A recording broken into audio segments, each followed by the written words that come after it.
My first thought was shock, disgust. I really didn't believe that he was not guilty. You've now had 5 days to think and pray about it, both of you. Do you understand now how the jury might have reached that decision, and do you accept it? Well, as parents, the understanding how they reached the verdict, I'll never grasp that concept. And just as loving parents and God-fearing people, we just continue to pray that whatever was in their heart was what they intended to do. But we feel that the verdict, we didn't feel it was fair, and of course it's devastating. I can only imagine. We've now heard from one of the jurors, only one so far, who said that Trayvon played a role in his death. She said that he could have walked away and gone home. What's your response to that? My response to that is that I think people forgetting that Trayvon was a teenager, so he probably thought as a teenager. I really do believe he was afraid, because he did call George Zimmerman creepy. So he was afraid. Is there something you wish those jurors knew that they didn't know? I wish they really knew Trayvon for who he was, and knew that he was a kid.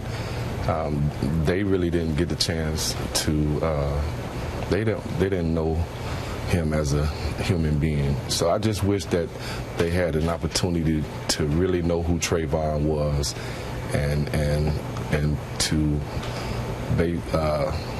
put that in content with what their decision was. What more do you expect from the justice system? Will you be filing a civil suit?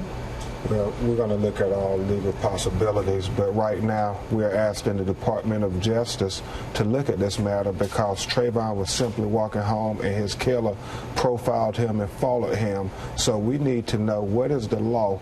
Is it allowed that anybody can profile and follow you? Not even the police, based on the U.S. Supreme Court decision, can profile based on race. So are we going to allow private citizens with guns to do so? We need to know, because we need to know what to tell our children. But as you know, the FBI investigations did not find much evidence that race was in play here. The prosecutor didn't believe that. Do you really think there's evidence for a case? Well, George, witness number 9 has said that he had racial issues. So there's evidence that may be very telling for a U.S. attorney to look at the civil rights of Trayvon Martin and if they were violated by his killer. And finally, George Zimmerman's parents spoke to Barbara Walters. They wanted you to know that they're deeply sorry and they pray for Trayvon every day. Do you take any comfort in that? That's a hard question, but I think it's a fair question, because parents there's no winner in this situation. Obviously, we are devastated more, and I just think that all the circumstances surrounding books being written